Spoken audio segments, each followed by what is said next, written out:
અટારી રવેશમાં ઝરૂખામાં જઈ અને વ્રજ ગોકુળનું સામે જોઈ અને આંખમાં આંસુ આવ્યા અને રોવા બેઠા. પાછળ ઉદ્ધવજી આવ્યા. કેમ પ્રભુ રોવો આવ્યો? મારી થાળીમાં કોઈ દિવસ માખણ ન મૂકતા, મને વ્રજ ગોકુળ યાદ આવી. હે ઉદ્ધવજી, મારું એક કામ કરો, મારો સંદેશો આપી આવો.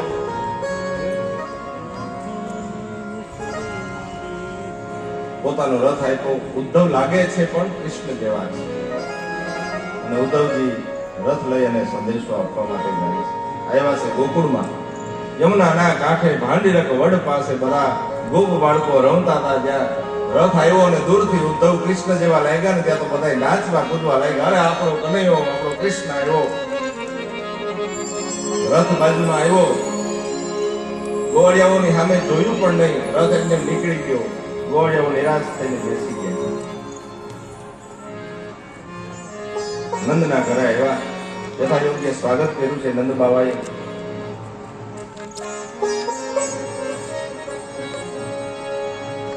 બીજે દિવસે સવારે સ્નાન કરવા માટે યમુનાજીમાં જાય છે. ઉદ્ધવજીએ જે વિરહ જોયો, યશોદા એનો વિરહ, ગાયોનો વિરહ, વાછરડાનો વિરહ.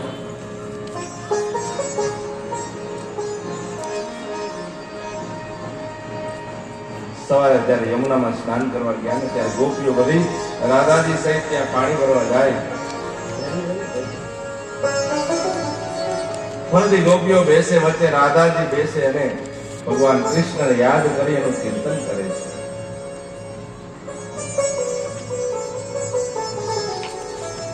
ઉદ્ધવજી આવ્યા. સૂર્યોદય થયો. કમળ ખુલ્લો ને એમાંથી એક ભમરો નીકળ્યો. ઉદ્ધવજીને કેવું છે ઘણું, પણ અજાણ્યા વ્યક્તિને એમ સંવાદ એમની સાથે કરાય ને એટલે ભમરાને કે છે ને ઉદ્ધવને સંભળાવે છે.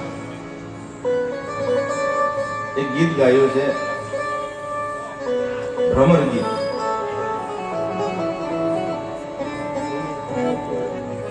વોહી મેરે શ્યામ હે, વોહી શ્યામ હે,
સ્વાર્થી છે. એક ફૂલ ઉપર તને જ્યાં સુધી રસ મળે ત્યાં સુધી તું એમાંથી રસ લઈ લે, પછી ફૂલ મૂકીને બીજા ફૂલમાં વયો જાય. કૃષ્ણ પણ એવો જ કપટી છે. ત્યાં સુધી રસ ગોકુળમાં ગઈ રસ મેળો ત્યાં સુધી રહ્યો, પછી વયો. ઘણું સંભળાયું.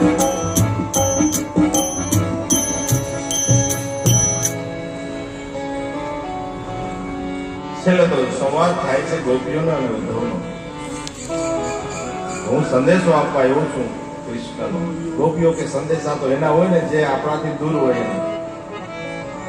અમારો આયા વ્રજનો ગોકુળનો જે કૃષ્ણ છે ને એને તો અમે હૃદયમાં સ્થાપિત કરી દીધો છે.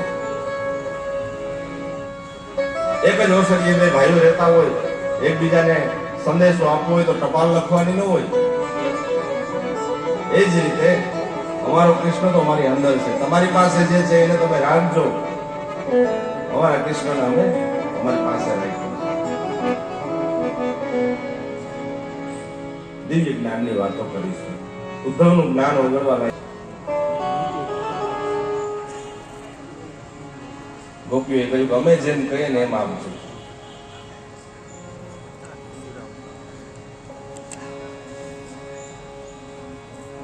પ્રસિદ્ધ ભગવચારણ એની આ રચના છે. મથુરાના રાજા થયા છો, ગોવાળોને ભૂલી ગયા છો. મથુરાના રાજા થયા છો, ગોવાળોને ભૂલી ગયા છો. માનવીને મોલે ગયા છો. હે ઓઢાની મારા મારાને હે વઢીને કે માને તો મનાવી લેજો રે.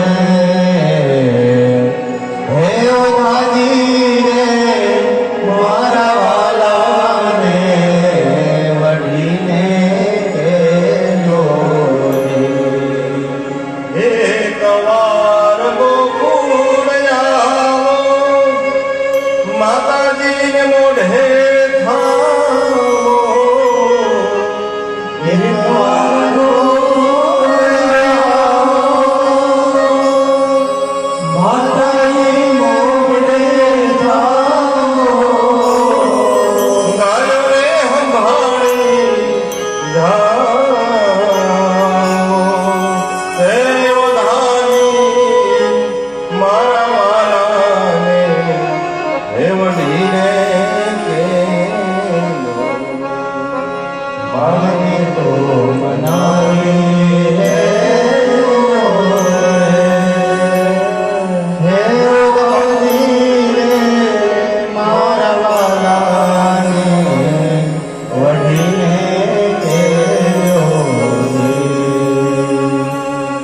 કૃષ્ણને કહેજો ભક્તિ કાંઈ દ્રષ્ટિ તો કરે.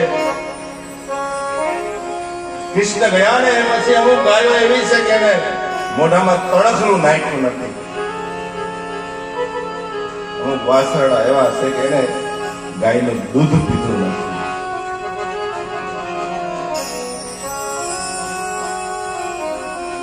ઉદ્ધવજીનો અહંકાર ઓગળી ગયો છે. 2 મહિના સુધી રોકાણા. સુકા ભણાવત સારંગ નૈની. રાધાજીને ગુરુ બનાવ્યા છે ઉદ્ધવજીએ.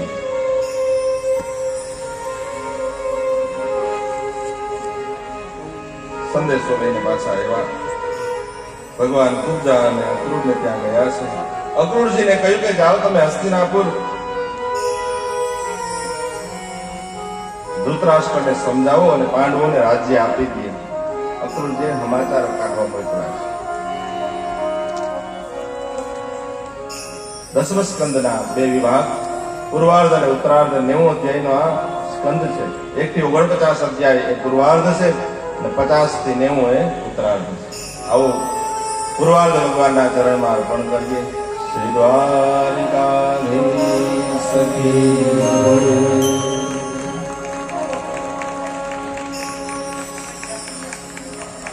દસમ સ્કંદ ઉત્તરાર્ધમાં સુખદેવજી મહારાજ કહે છે કે કંસને ભગવાન શ્રી કૃષ્ણએ માર્યો.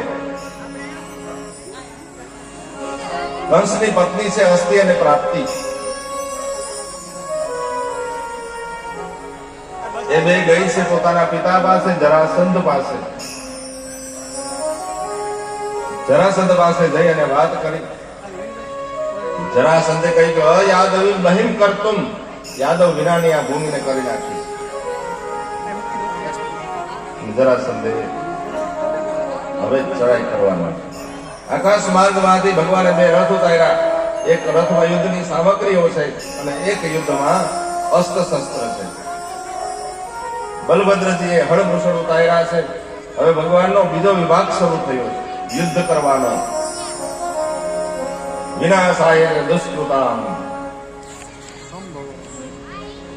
સજ્જ થયા છે ભગવાન. જરાસંધે ચડાઈ કરી મથુરા નગરી પર. ભગવાન રાજા નથી બન્યા, રાજા ઉગ્રસેન છે. જરાસંધને ભગવાને હરાવ્યો છે. બલભદ્રજી મારવા જાય જરાસંધને. ભગવાને કહ્યું કે એને મોટા ભાઈ મારવાનો નથી આપણે. કેમ?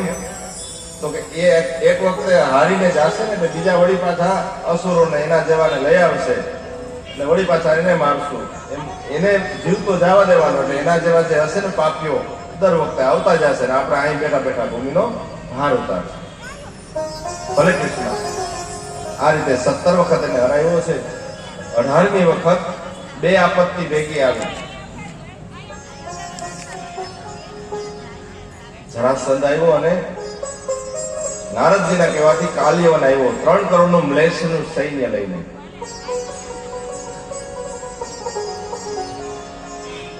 સત્તર વખતમાં લગભગ બધા નાશ પામ્યા. 18મી વખત આવતો હતો ને ત્યારે ત્યાંના બ્રાહ્મણોને એને પૂજા કરવા માટે બેસાડ્યા. જરાસંધે બ્રાહ્મણોનો પરમ ભક્ત છે. બ્રાહ્મણોને કહ્યું કે હે ઋષિવરો, આ વખતે એવા યજ્ઞો કરો, એવા આશીર્વાદ અપાવો ભગવાન પાસે મને કે મારો વિજય થાય. ભગવાને બલભદ્રજીને કહ્યું કે આ વખતે કોઈને મારવાના નથી, હારવાનું નથી, જીતવાનું. તમે આની હારે યુદ્ધ કરો ત્યાં હું આવું. આ કાલ્યવનનો રસ્તો કરી આવું. કાલ્યવનનો રસ્તો કરવા જાય એ પહેલા ભગવાને વિશ્વકર્માને કહ્યું કે એક કામ કરો, પશ્ચિમમાં એક સુવર્ણમય નગરીનું નિર્માણ કરો. સુવર્ણમય નગરીનું નિર્માણ થયું છે. અનેક દ્વારવાળી નગરી. ઇન્દ્રએ એમાં સુધર્મા સભા આપી છે, જે સભામાં ભૂખ અને તરસ કોઈને લાગે નહીં એવી સુધર્મા સભા. વરુણ ભગવાને અનેક શ્વેત ઘોડાઓ આપ્યા છે. એનો એક કાન કાળો અને એક કાન સફેદ છે. રાત્રિના સમયે બધા સુતા છે મથુરાવાસીઓ. ભગવાને યોગ માયા દ્વારા એ બધા જ મથુરાવાસીઓને નવી નગરીમાં સુવડાવી દીધા છે. બધા નગરીમાં સવારે ઉઠ્યા, इसका द्वार कहाँ है, इसका द्वार कहाँ है. એનું નામ પડ્યું દ્વારિકા. એક બીજો અર્થ એ થયો, અનેક દ્વાર વાળી નગરી છે એટલે એનું નામ દ્વારિકા. બીજો અર્થ એ થયો કે જ્યાં દ્વારે દ્વારે કમ, દ્વારે દ્વારે કમ એટલે બ્રહ્મ ભગવાન જ્યાં બિરાજમાન છે એ દ્વારિકા. દ્વારિકાનું નિર્માણ થયું.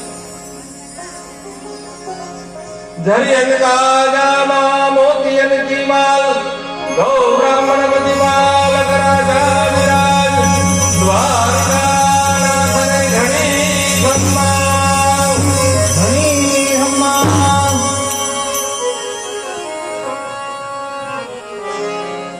નગરનું નિર્માણ થયું. ભગવાન આવ્યા છે કાલ્યવનનો નાશ કરવા. કાલ્યવનને લઈને આવ્યા છે રૈવતક પર્વતમાં, જુનાગઢમાં, ગિરનારની તળેટીમાં. અંદર ગુફામાં ગયા, ત્યાં એક પુરુષ સુતા છે. ભગવાન બાજુમાં જઈ પોતાનું ઉપવસ્ત્ર મુચકુંદ મહારાજ જે સુતા છે એની ઉપર રાખી અને સંતાઈ ગયા. પાછળથી કાલ્યવન આવ્યો, એને એમ કે ભગવાન સુતા છે. આવી અને પગનો પ્રહાર કર્યો. મુચકુંદની આંખ ખોલી ત્યાં તો અગ્નિ નીકળો અને કાલ્યવન મળી અને રાખનો ઢગલો થઈ ગયો. મુચકુંદ મહારાજ જાયગા. ભગવાને પૂછ્યું તમે કોણ છો? તો કે મારું નામ છે મુચકુંદ. દેવતાઓને મેં મદદ કરી. દેવતાઓએ કહ્યું કે માગો શું જોઈએ? તો કે હું બહુ થાક્યો છું ને, મારે વિશ્રાંતિ કરવી છે. મને એવું વરદાન આપો કે આંખ ખોલું, મને કોઈ જગાડે હું આંખ ખોલું તો બળીને ભસ્મ થઈ જાય. એટલે હું વિશ્રાંતિ માટે અહીંયા આરામ કરવા માટે ગુફાની અંદર હતો, પણ તમે અહીંયા આવ્યા.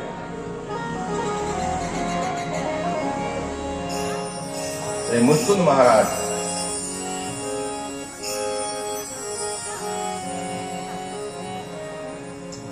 એનું ભગવાને કલ્યાણ કર્યું. દર્શન આપ્યા છે. માગો મુસ્કુંદ મહારાજ, તમારે શું જોઈએ? મુસ્કુંદે કહ્યું કે મારે તો માત્ર તમારી ભક્તિ કરવી છે.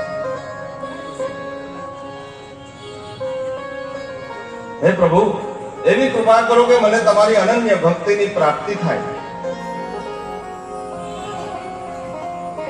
ભગવાને કહ્યું તથાસ્તુ, જાઓ. હે મુસ્કુંદ મહારાજ, આ જન્મમાં નહીં પણ આવતા જન્મમાં તમને હું મારી અનન્ય ભક્તિ પ્રાપ્ત કરાવીશ.